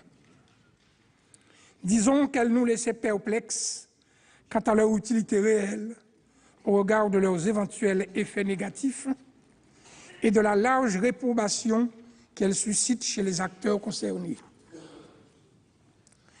Il en est ainsi pour l'article 5, relatif à l'application automatique du droit de vote double dans les assemblées générales des sociétés cotées, pour les actions détenues au nominatif depuis 2 ans. Il en est également ainsi pour l'article 8, relatif aux compétences des dirigeants des sociétés faisant l'objet d'une offre publique d'acquisition, pour lequel il nous semblait, sur le fond, qu'il fallait contenir les risques de conflit d'intérêts. La Commission des affaires sociales a cependant considéré que ces dispositions présentaient un intérêt et qu'il convenait de les conserver, de même que la Commission des finances, et je relève à cet égard que nos préoccupations d'amélioration du texte ont été prises en compte ou satisfaites par le texte de la Commission des affaires sociales. J'en viens par conséquent à l'article 1er du texte, seul article pour lequel la Commission des lois vous propose aujourd'hui des amendements. Dans la continuité de débat antérieur, déjà évoqué à cette tribune, cet article instaure une obligation de rechercher un repreneur pour toute entreprise d'au moins 1 000 salariés qui envisage la fermeture d'un établissement susceptible d'entraîner un licenciement collectif. L'objectif est d'éviter que des emplois disparaissent au motif que, dans certains cas, une entreprise n'aura pas fait tous les efforts pour sauvegarder un site en cherchant un repreneur. Nous approuvons cet objectif d'intérêt général qui justifie, selon nous, le tempérament apporté par le texte à la liberté d'entreprendre. Nous faisons évidemment confiance à la Commission des affaires sociales pour l'examen au fond des nouvelles dispositions introduites dans le Code du travail à cette fin, de sorte que nous nous sommes concentrés sur l'examen en détail de la procédure de contrôle de cette nouvelle obligation de rechercher un repreneur, telle qu'elle est prévue par le texte devant le tribunal de commerce, ainsi que des sujets qui s'y rattachent directement. Les amendements que je vous présenterai tout à l'heure visent à garantir la sécurité juridique de la procédure de contrôle judiciaire de cette nouvelle obligation, sans en dénaturer l'économie générale. Plusieurs préoccupations nous ont guidés en abordant ce texte. Premièrement, veiller au respect des droits de la défense. C'est une exigence constitutionnelle qui suppose que les représentants de l'entreprise puissent être entendus aux différentes étapes au nom du principe du contradictoire. Deuxièmement, renforcer le rôle du ministère public, gardien de l'ordre public, d'autant plus important si l'on met en place un mécanisme de sanction. Troisièmement, clarifier et rendre plus lisible, cohérente et efficace la procédure applicable. Si nous ne sommes pas dans le cadre des procédures collectives, ce que confortent les amendements que je vous soumettrai, le régime procédural institué par le texte s'en inspire néanmoins beaucoup, ce que, par conséquent, nous faisons aussi par cohérence. Dans le respect des règles de répartition des contentieux entre les tribunaux, nous proposons de distinguer 2 procédures. Une procédure de vérification du respect par l'entreprise de ses obligations, ouverte à l'initiative du comité d'entreprise, suivie le cas échéant d'une procédure de sanction, ouverte à l'initiative du comité d'entreprise également, mais aussi du ministère public. Quatrièmement, donner au tribunal la capacité d'apprécier les efforts engagés par l'entreprise pour trouver un repreneur et d'analyser le caractère sérieux des offres de reprise éventuelles, tout ceci dans des délais très brefs. Cinquièmement, éviter bien sûr les risques constitutionnels. C'est la question notamment de la proportionnalité de la sanction au regard du principe de l'égalité des délits et des peines et du droit de propriété. Nous proposons d'écarter toute ambiguïté d'interprétation sur la saisine d'office du tribunal, ce que le Conseil constitutionnel a censuré dans une décision de décembre 2012. Comme je l'ai indiqué, nous avons également veillé aux différents principes constitutionnels qui s'imposent devant les tribunaux, en particulier les droits de la défense.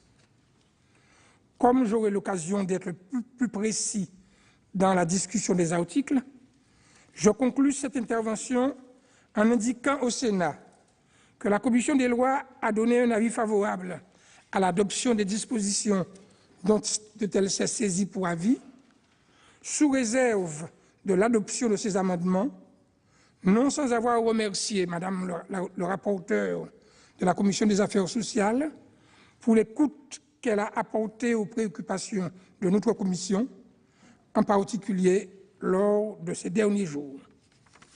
Je vous remercie.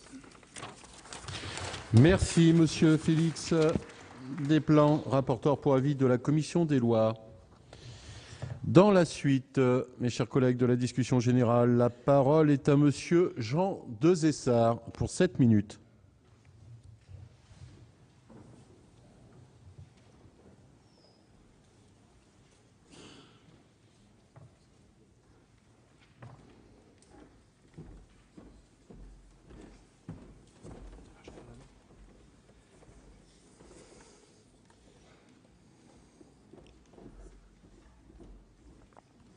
Monsieur le Président, Madame la rapporteure, Messieurs les rapporteurs, Madame la Présidente de la Commission, Monsieur le Ministre, chers collègues.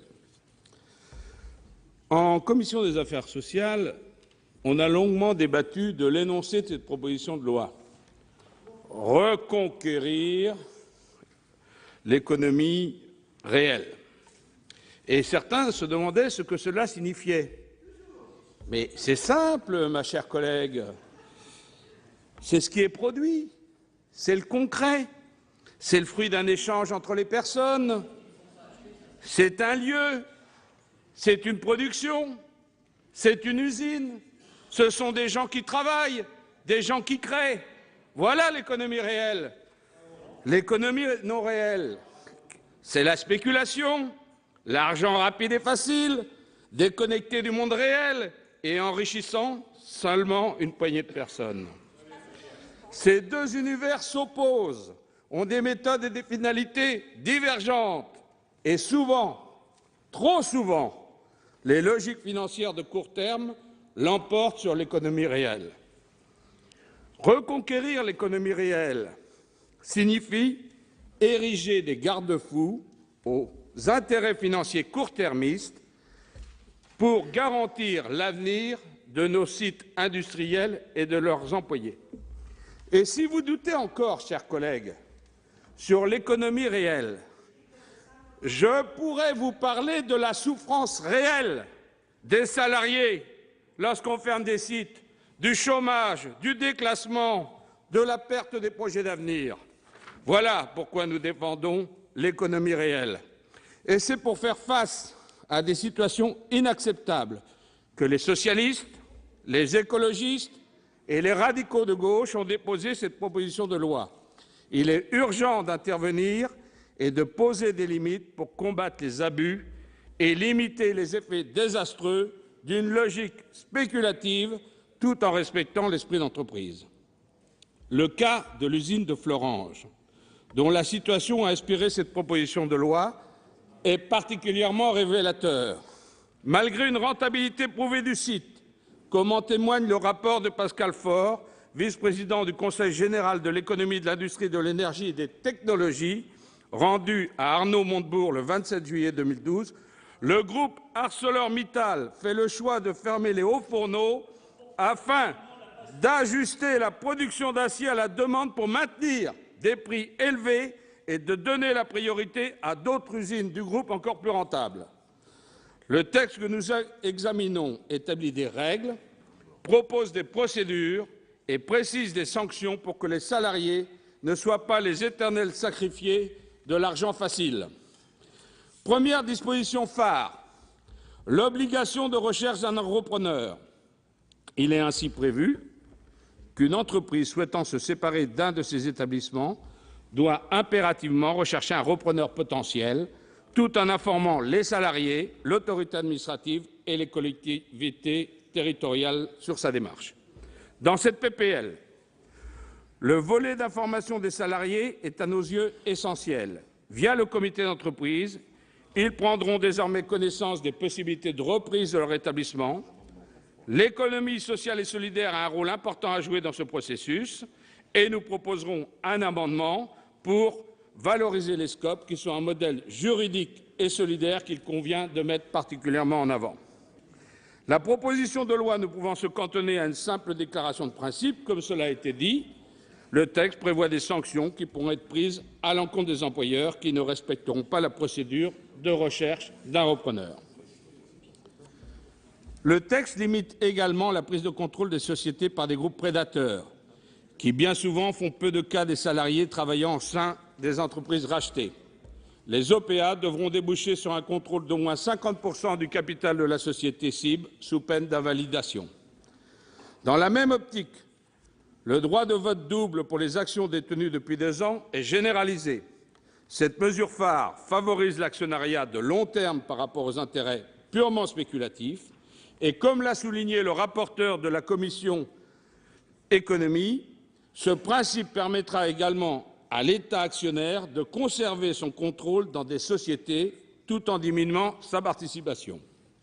Enfin, la possibilité d'attribuer jusqu'à 30% des actions de manière gratuite à tous les salariés parachève le dispositif de protection face aux prises de contrôle hostiles. Nous vous proposerons un amendement afin de veiller à une distribution équitable de ces parts entre tous les employés. Ainsi, cette proposition de loi propose un panel d'outils efficaces et cohérents pour faire face à la fermeture injustifiée des sites industriels. Elle permettra concrètement de sauver des emplois et d'empêcher que les outils de travail des ouvriers ne soient détruits à des fins spéculatives. C'est donc sans surprise que le groupe écologiste votera pour cette proposition de loi. Au-delà de la simple défense de l'industrie française, il nous faut aussi songer à son développement. Et il convient de s'interroger sur le devenir de notre industrie, de nos moyens de production, alors que les ressources de la planète s'amenuisent. Et cet avenir industriel, nous en sommes convaincus, repose sur la qualité, la proximité, le respect de l'environnement. Je voudrais insister sur la qualité.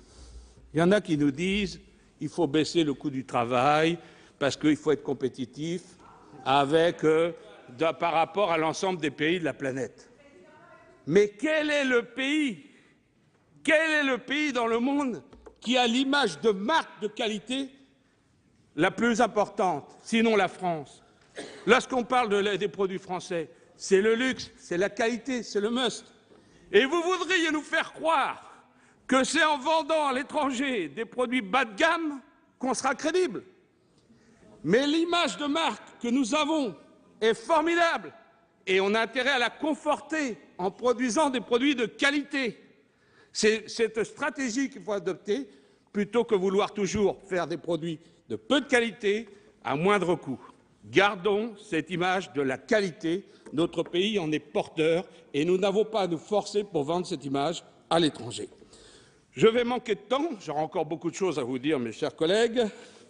Je dirais simplement que la proximité doit être encouragée, amorcer la transition vers les productions vertes, défendre et promouvoir l'image de marque de la qualité française, redynamiser les zones industrielles désertées grâce à des productions à haute valeur technologique ajoutée.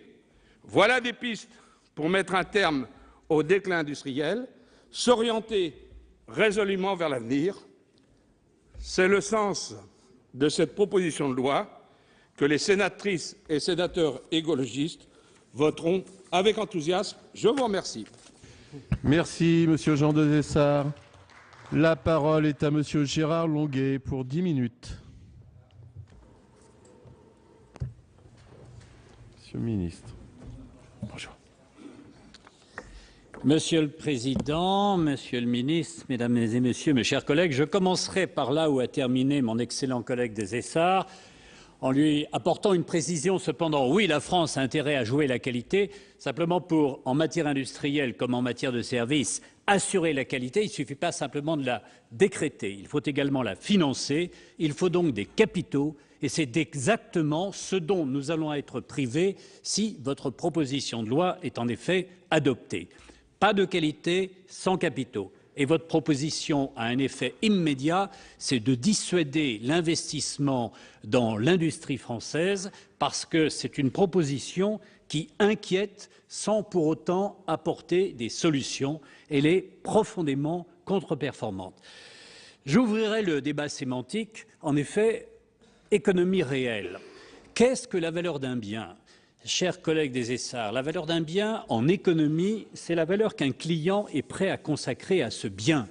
Quelle est la valeur d'un bien de production comme d'un bien de consommation? C'est en effet une demande solvable. Le travail réel existe, res rei, la chose. Personne ne conteste qu'il puisse exister une économie réelle, mais si vous fabriquez des voitures qui ne sont pas achetées ou en dessous du prix de revient de ces voitures, si vous fabriquez des produits qui sont en excédent ou qui ne sont plus adaptés à la clientèle, vos biens ne valent rien. C'est une réalité économique. La valeur, c'est l'attitude, c'est la rencontre d'une offre et d'une demande, et ce n'est pas la décision de bâtir une offre qui imposera une demande. Nous sommes en économie ouverte et nous le serons durablement. Et d'ailleurs, cette proposition de loi, parce que c'est une proposition, exprime bien le désarroi du gouvernement. Pas tellement le désarroi du gouvernement, je dirais la malice du gouvernement. C'est une malice qui revient, qui est née d'un événement que nous connaissons. Jean-Marc Todeschini l'a évoqué et Madame Gisèle Prince le connaît tout autant en qualité de sénateur mosellan, Florange. Et Florange est à l'origine de la proposition 35 du candidat François Hollande. Cette proposition 35 n'a pas été mise en œuvre à cet instant par le gouvernement. Le président Hollande est revenu sur place en février 2012 pour dire qu'il ferait quelque chose. Et en effet, nous avons eu en septembre 2012 l'annonce par votre collègue M. Montebourg d'un projet de loi, puis qui n'est jamais venu. Puis, dans le cadre de l'ANI, en janvier, des dispositions sur la reprise d'entreprise. Et assez rapidement, il y a eu un chevauchement singulier, comme si le gouvernement avait peur de sa majorité. Il a en fait, dans la loi du 13 juin 2013, élargi et étendu l'accord national interprofessionnel, brûlant en quelque sorte la politesse à la proposition de loi que nous examinons à cet instant, comme s'il était urgent pour le gouvernement de faire en sorte que le groupe parlementaire socialiste, qui est pour l'essentiel à l'origine de cette proposition, ne soit pas sur un terrain totalement dégagé et qu'il soit en quelque sorte encadré. C'est la raison pour laquelle, me tournant vers les rapporteurs dont les travaux sont passionnants, excellents, riches, et j'ajoute, pour un homme qui a des convictions libérales, parfaitement mesurées et donc nourrissent le débat. Nous avons en fait une situation très insolite, un président de la République qui semble avoir cheminé vers Bad Godesberg le 14 janvier dernier, et un groupe socialiste qui s'accroche à la proposition numéro 35, qui pour cela n'est plus à l'actualité. Alors la bataille sémantique n'est pas complètement négligeable. Ce qui est plus important, c'est le désarroi de cette majorité au regard d'une économie dont il découvre, et M. Moscovici nous l'a dit d'ailleurs, en rendant hommage à la compétitivité, à la productivité, à la concurrence, dont il découvre les lois les plus évidentes. La France n'est pas seule au monde et le gouvernement n'est pas en mesure seul de déterminer ce qui est bon pour l'économie française. Pour revenir sur votre dispositif, vous avez deux dispositions majeures. Je voudrais dire, en ce qui concerne l'obligation de rechercher un repreneur, Naturellement, je partage votre préoccupation. Comme élu de terrain, depuis trop longtemps, et avec les crises économiques qui ont frappé notre pays depuis les premiers chocs pétroliers, l'adaptation rapide de secteurs industriels anciens, l'exigence d'évolution à des cadences plus soutenues, nous avons tous sur le terrain été confrontés à des entreprises en difficulté et nous avons tous essayé, avec les moyens souvent dérisoires dont nous disposons, de contribuer à trouver des solutions. C'est la raison pour laquelle l'idée même d'obliger une entreprise pour un site rentable de trouver un repreneur apparaît comme une idée en effet extraordinaire, enfin plutôt sympathique, plutôt séduisante. Cependant, elle se heurte à un premier problème. Qu'est-ce que la responsabilité d'entreprendre, si ce n'est de localiser les investissements là où ils peuvent être les plus pertinents à l'échelle d'un groupe? Et c'est bien la responsabilité d'entreprendre, parce que si nous combattions, nous en France, cette liberté de l'entrepreneur, nous constaterions que la plupart des entreprises françaises du CAC 40 qui réalisent une partie significative de leur chiffre d'affaires à l'étranger et de leurs bénéfices à l'étranger pourraient être un jour condamnées à ne jamais investir en France parce que les pays dans lesquels elles réalisent des bénéfices leur demanderaient impérativement de ne réinvestir que dans ces pays-là. Et donc, le principe même de récuser à un entrepreneur d'affecter ses ressources aux secteurs qui sont les plus profitables, c'est prendre le risque de décourager totalement les entreprises françaises ou étrangères de dimension internationale de choisir la France comme site de production. Deuxième observation, qu'est-ce qu'un site rentable? Bonjour la jurisprudence, bonjour les évaluations conflictuelles, bonjour les espérances déçues, car un site peut être rentable à l'intérieur d'un groupe et perdre ou au contraire être écrasé parce qu'il appartient à un groupe. Les deux sont possibles. J'ai vu dans ma propre circonscription, par exemple, une entreprise produisant un produit mûr d'un très grand groupe devenir rentable parce qu'elle cessait d'appartenir à ce groupe et qu'elle cessait de participer à des charges communes élevées. Inversement, d'autres entreprises disparaître parce que cessant d'appartenir à un groupe, elles cessaient d'avoir et l'approvisionnement et les débouchés sécurisés par l'appartenance à un groupe. Vous allez demander à un tribunal de porter un jugement définitif sur ce genre de situation, vous lui donnez une responsabilité qu'il ne sera pas en mesure d'appliquer et par conséquent les sanctions que vous préconisez joueront le rôle d'un sabre de bois dans le meilleur des cas ou dans le pire des cas d'un effet dissuasif en ce qui concerne le choix de notre pays comme lieu d'activité. Je me réjouis que nous soyons en train de remettre en cause le problème des friches industrielles, car en effet, pourquoi obliger une activité à garder la même localisation, alors que justement c'est parfois le seul actif qui permettrait, en étant cédé dans des conditions raisonnables et acceptables, de faire redémarrer l'entreprise sur un autre site, en général plus adapté à l'activité industrielle. C'est la raison pour laquelle, sur ce premier volet, et en revanche, sur ce premier volet de reprise d'entreprise, vous n'attaquez pas deux problèmes de fond qui pénalisent la reprise des activités industrielles, c'est le passif social et le passif environnemental. Je ne dis pas que ce soit facile d'ailleurs, je dis simplement que ce qui s'oppose à la reprise de nombreuses activités ou qui cesse de les rendre rentables, c'est l'obligation que pèse sur le repreneur la totalité d'un passif dont il n'est absolument pas responsable dans sa constitution, mais dont il hérite au moment où il décide de poursuivre l'activité, passif social, passif environnemental pour l'essentiel. Donc, avec cette première disposition, vous allez inquiéter plus que vous n'allez régler. Sur le deuxième volet, je serai, dans le cadre des 10 minutes qui me sont imparties, et parce que nous aurons tout le débat des articles pour aller plus en détail, vous dire que votre régulation des offres publiques d'acquisition n'est pas illégitime. Elle a des aspects d'ailleurs assez cocasses. Elle n'est pas illégitime, par exemple, sur la caducité des OPA qui n'atteignent pas les 50%, car il y a en effet, l'exemple de Volkswagen le prouve, des risques de détournement de l'OPA. Et votre règle sur la caducité, apparemment et sous réserve d'un examen plus approfondi, paraît pertinente.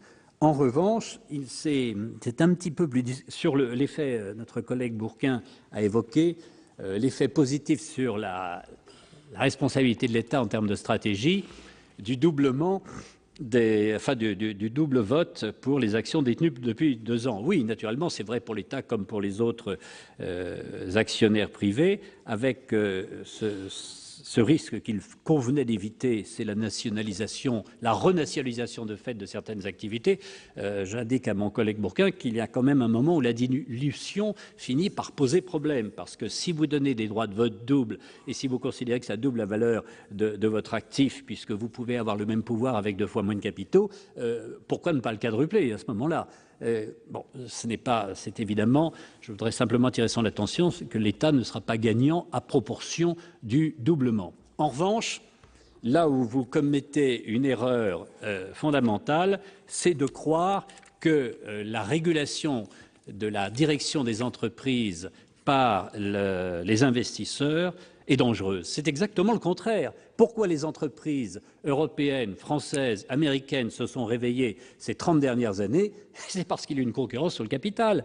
Quand le capital est entièrement bloqué, lorsque les administrateurs se tiennent par la barbichette, lorsque les participations croisées arrivent à faire en sorte que l'industrie devienne en quelque sorte un écheveau inextricable, vous avez des managers qui s'identifient à l'entreprise et sans rendre compte à aucun actionnaire décident de tout, alors qu'ils n'engagent aucun capital personnel.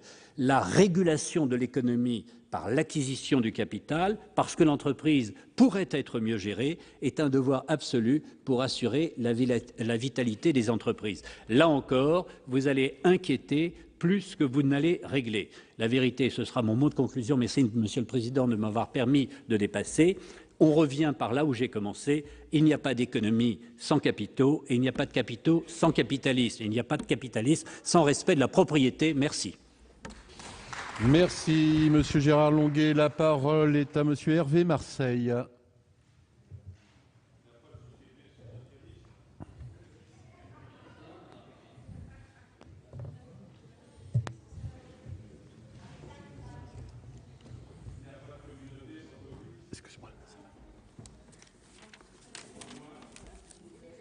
Monsieur le Président, Monsieur le Ministre, Madame, Messieurs les rapporteurs, mes chers collègues, le présent texte a une très forte dimension politique et anachronique, on l'a déjà souligné. Politique parce que, chacun le sait, son objet est de concrétiser un engagement de campagne de Monsieur le Président de la République. Cette proposition de loi visant à reconquérir l'économie dite réelle est en réalité la PPL Florange, elle-même sœur cadette d'un texte déposé le 28 février 2012 par des députés socialistes en pleine affaire ArcelorMittal. Une PPL donc exhumée d'un autre temps politique, celui d'avant le revirement social-libéral du Président de la République, d'où son anachronisme. D'où aussi le malaise, parfois compréhensible, de certains de ses promoteurs, d'où surtout le fait que le texte soit resté une proposition de loi. Ayant du mal à assumer la responsabilité d'une proposition relevant d'options en décalage avec ces nouvelles orientations, on comprend que l'exécutif ait eu à cœur de le faire endosser par sa majorité parlementaire. Le problème est que ce choix n'est pas neutre. Passer par une PPL permet de contourner la double obligation de consultation des partenaires sociaux et la production d'une étude d'impact. Cette dernière lacune est majeure. En l'absence d'étude d'impact, on ne peut absolument pas savoir si le dispositif proposé peut effectivement maintenir l'activité dans un certain nombre de cas.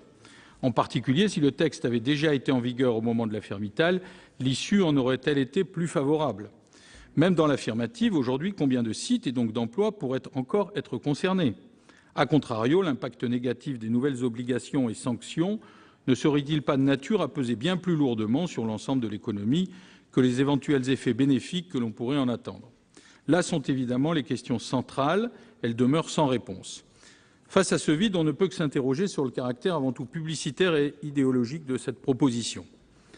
D'abord, de l'aveu même du rapporteur de l'Assemblée nationale, ce texte aurait une portée essentiellement symbolique et, selon notre rapporteur, il ne concerne qu'une poignée de cas. Ensuite, il faut se souvenir que dans l'affaire Florange, lorsqu'il a fallu arbitrer entre une solution de reprise hasardeuse et son impact en termes d'image pour l'économie française, le gouvernement a choisi d'arbitrer en faveur de cette dernière. Après avoir tardé pour concrétiser cet engagement électoral, pourquoi déclencher la procédure accélérée, si ce n'est pour faire un coup politique à la veille des élections municipales? la procédure accélérée sur une PPL. C'est assez original, convenons que la ficelle est un peu grosse. Enfin, le choix de la commission saisie au fond au Sénat est également révélateur sur le plan idéologique. Comme le faisait très justement observer notre collègue Gérard Longuet, en commission, saisir au fond les affaires économiques, c'est admettre que l'économie détermine l'emploi. Saisir au fond les affaires sociales, c'est affirmer que l'emploi peut être administré. Évidemment, cette dernière option ne correspond pas à notre manière de voir les choses. Ce qui m'amène au fond. Le texte a deux objets distincts. D'une part, garantir que des sites industriels rentables ne puissent à l'avenir être fermés pour des raisons stratégiques et financières, sans que tout ait été fait pour leur trouver repreneur, et d'autre part, favoriser l'actionnariat de long terme. Je me concentrerai sur le premier de ces deux volets qui constitue la raison d'être du texte. Ce volet ne fait que renforcer les dispositions de l'article L. 1233-90-1 du Code du travail.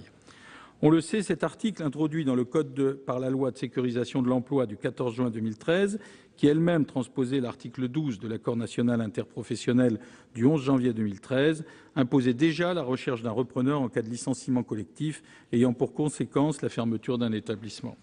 L'encre de l'ANI et du législateur ne sont pas encore secs que la présente PPL renforce les obligations d'information imposées à l'employeur qui envisage une fermeture et énumère les actions de recherche d'un repreneur.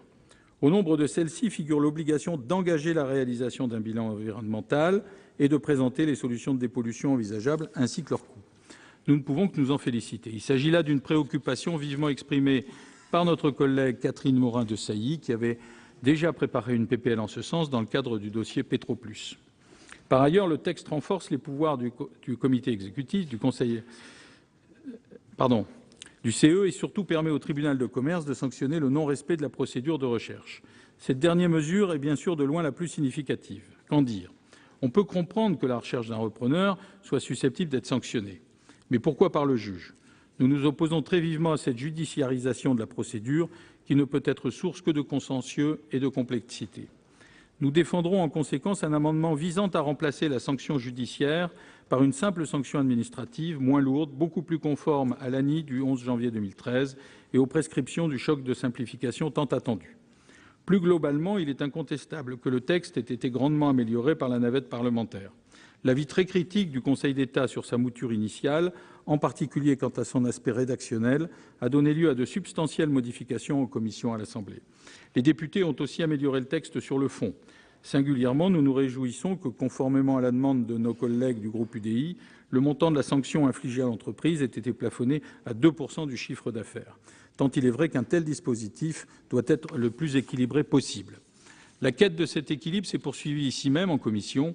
En particulier, je ne peux que saluer la démarche et l'esprit de notre rapporteure des affaires sociales, Mme Emery Dumas, qui a abordé la question avec toute la mesure qui s'impose. Nous ne pouvons qu'appuyer le rétablissement du seuil de 50 salariés pour déterminer les sites concernés ou la suppression de la double peine consistant à enjoindre l'entreprise sanctionnée à rembourser aussi les aides publiques dont elle aurait pu bénéficier. Les principales insuffisances du texte provenaient du caractère ou trop restrictif ou trop flou des notions centrales auxquelles il se structurait. Tel était encore le cas de la notion de motif légitime de refus de cession, uniquement définie comme la mise en péril de la poursuite de l'ensemble de l'activité de l'entreprise. La Commission a eu raison de constater qu'une telle définition ne couvrait pas tous les cas envisageables de motif légitime. Mais à contrario, pourquoi en même temps ne pas avoir mieux défini le caractère sérieux des offres de reprise, comme le recommandait d'ailleurs le Conseil d'État ? C'est là un point clé. Nous défendrons donc un amendement en ce sens. Pour autant, malgré ces améliorations rédactionnelles, s'agit-il d'un texte satisfaisant ? Nous ne le pensons pas, parce que c'est un texte trompeur qui tente à faire croire que l'on agit pour l'emploi. Or, chacun le sait, jamais les obligations et sanctions nouvelles n'auront le moindre impact sur la courbe de l'emploi industriel. Au contraire, elles ne peuvent que desservir l'ensemble de l'économie française en écornant un peu plus l'image de notre pays, seul à prendre des mesures à rebours de l'évolution actuelle. Des mesures susceptibles de dissuader l'investissement dont nous avons pourtant si cruellement besoin pour faire repartir la croissance. Au demeurant, vous observerez que l'investissement industriel étranger a baissé de 77% entre 2012 et 2013. On est bien loin à la fois du choc de simplification que j'évoquais tantôt, mais aussi et surtout du choc de compétitivité dont l'évocation devient chaque année un peu plus incantatoire. Nous n'éviterons pas les fleuranges de demain en obligeant et en sanctionnant, mais en gagnant en compétitivité. On le sait, ce sont les emplois les moins qualifiés qui résistent le moins à la concurrence internationale, notamment parce que la dimension fiscale y est trop élevée. Dans ces conditions, il est urgent de déporter les charges pesant sur la production vers la consommation, ce qui, par surcroît, permettrait de toucher les produits d'importation. Nous pouvions imaginer que la conversion sociale libérale du président de la République le conduirait à cette solution de bon sens, mais l'examen de cette présente proposition permet hélas d'en douter. Vous l'aurez compris, notre groupe ne votera pas cette proposition. Merci, Monsieur Hervé Marseille. Dans la suite de la discussion, la parole est à Monsieur Dominique Vatrin.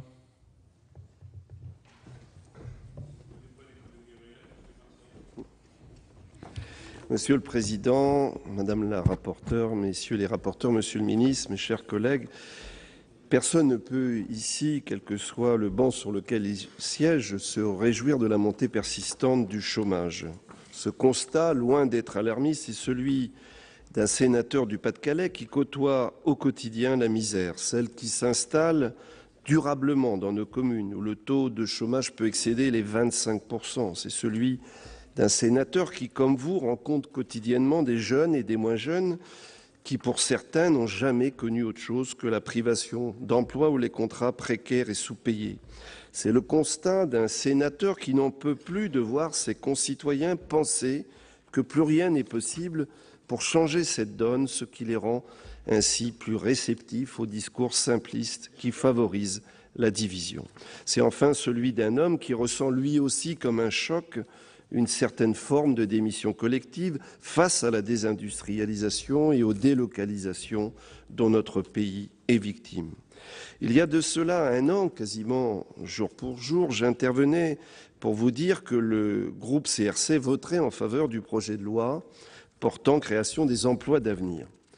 Pointant les insuffisances de ce texte, nous avions fait des propositions alternatives plus ambitieuses, sans doute trop, pour être retenues par le Sénat. Mais au final, malgré nos réserves, nous avions voté en faveur de ce projet de loi.